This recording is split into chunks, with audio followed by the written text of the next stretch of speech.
Hi, welcome to Gen X Online TV. I would like to bring you up to speed about current events. Yesterday, Mohammed bin Salman, the Crown Prince of Saudi, has given an interview to the Fox News.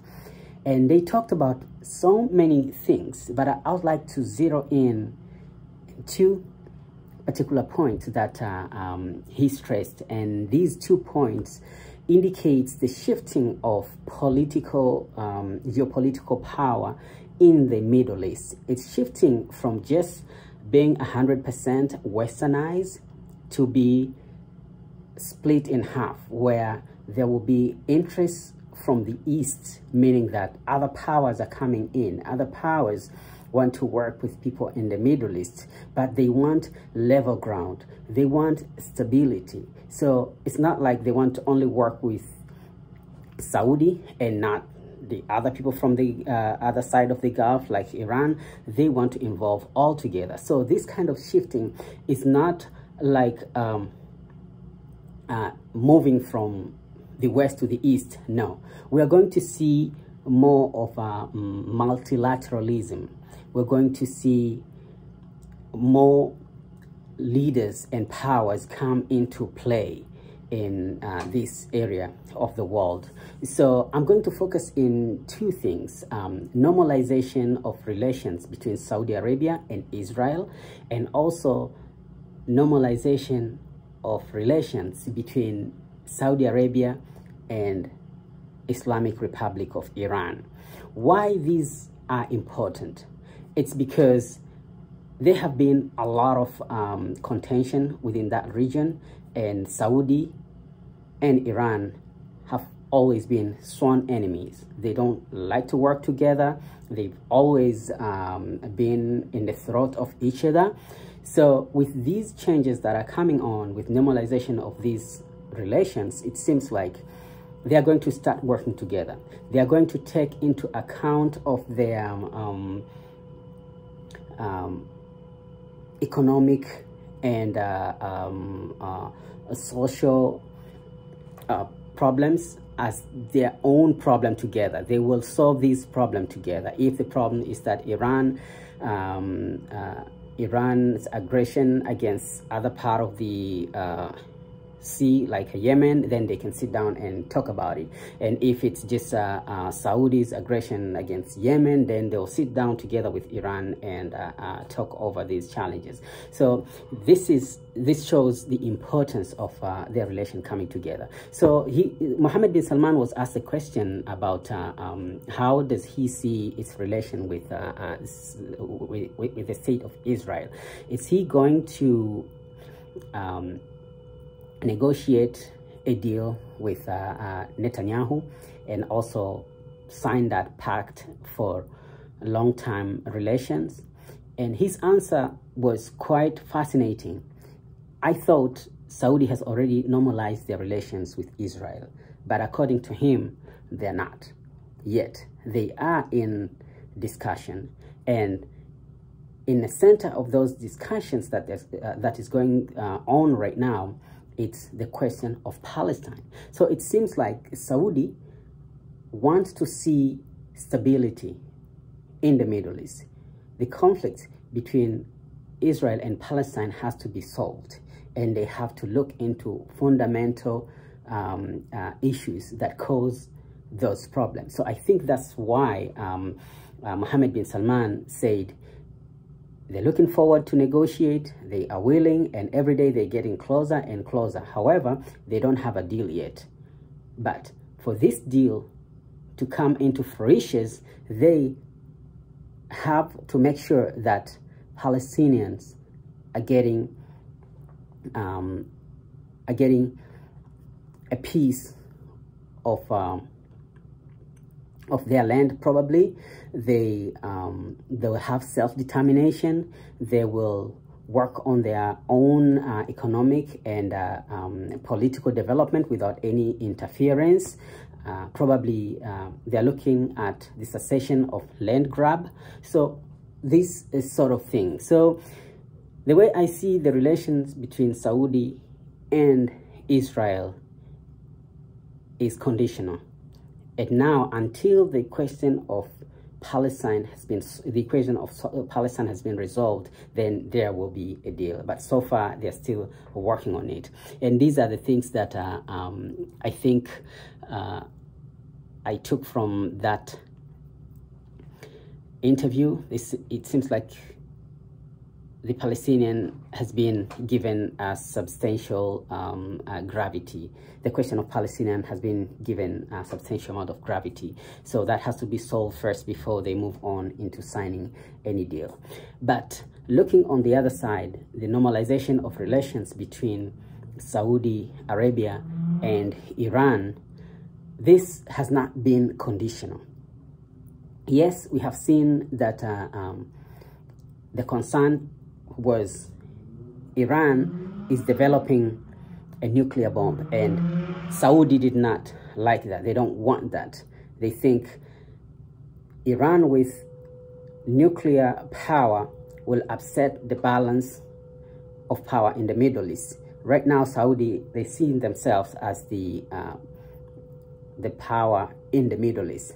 But after all these challenges that we have seen for past 4 years, the war against Houthi rebels in Yemen, these have cost Saudi Arabia dearly. They spent so much in this war, which made it very difficult for them to realize their economic goal of 2030. They are building a new city, they are modernizing Saudi Arabia, and they need good amount of money to do that, and they spent pretty much most of it fighting with Yemeni. But this war has been very difficult for Saudi because the Houthi rebels are also supported by Iran. So it was seen as a war that will end immediately, but they find themselves staying in, and that have threatened a lot of the Saudi economic development. And they see that as a biggest challenge for them in that region. And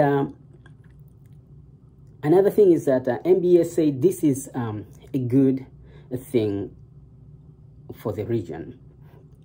He stressed about the importance of regional prosperity. So MBS see that the prosperity of Saudi is goes hand in hand with the prosperity of other members within the region, and this includes Iran, it includes Iraq, it includes Syria, it includes United Arab Emirates, and all these countries around. They've seen this.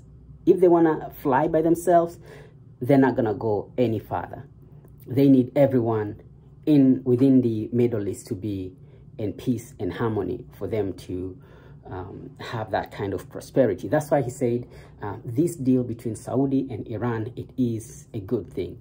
And if you want to know the real importance of this deal, is that China is building a Belt and Road, has Belt and Road initiative, and they're building a railway system and road system from southern Iran.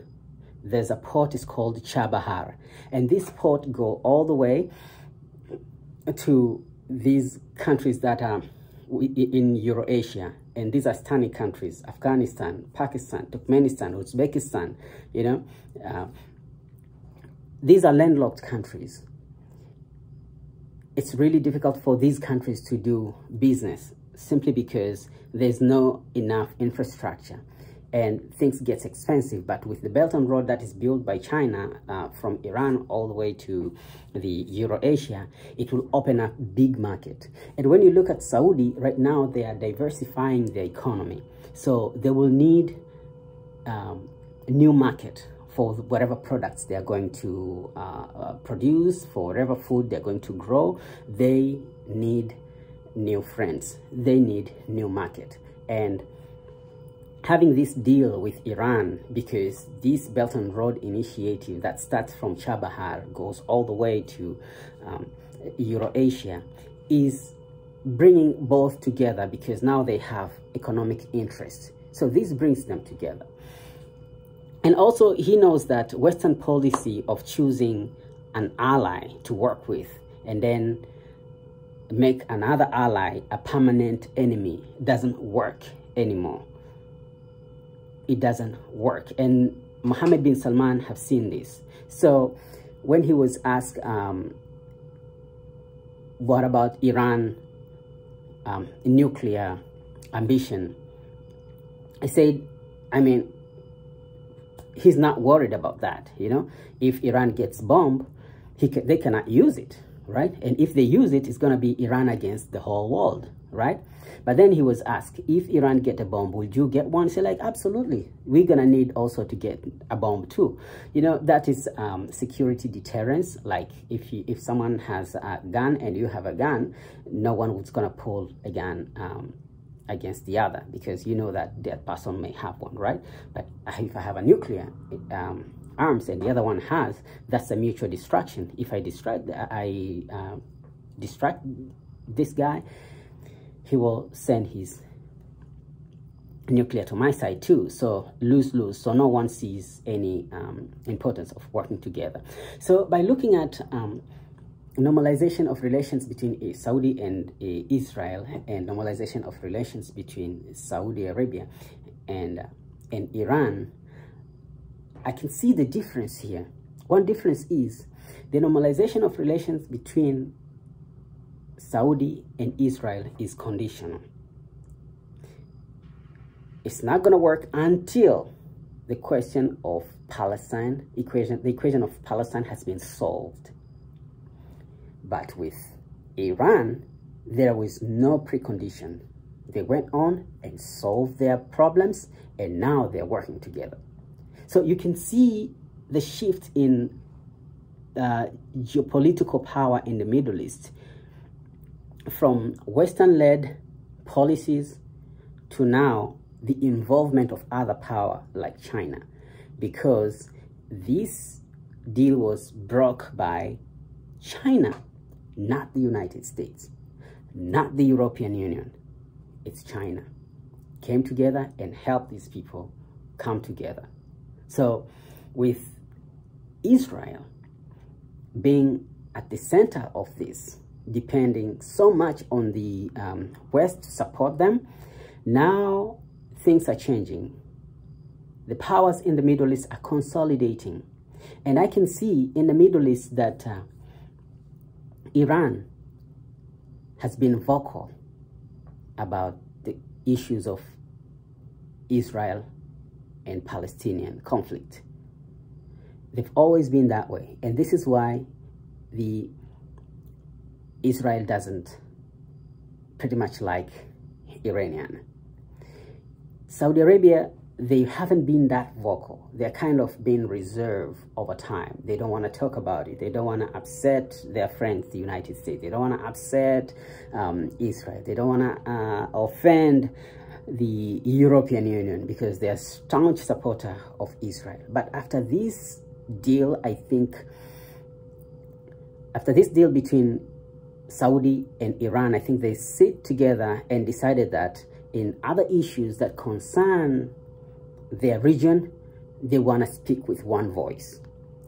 And this interview has shown that right now, the Saudi and the rest of the region, including Iran, they're speaking in one voice.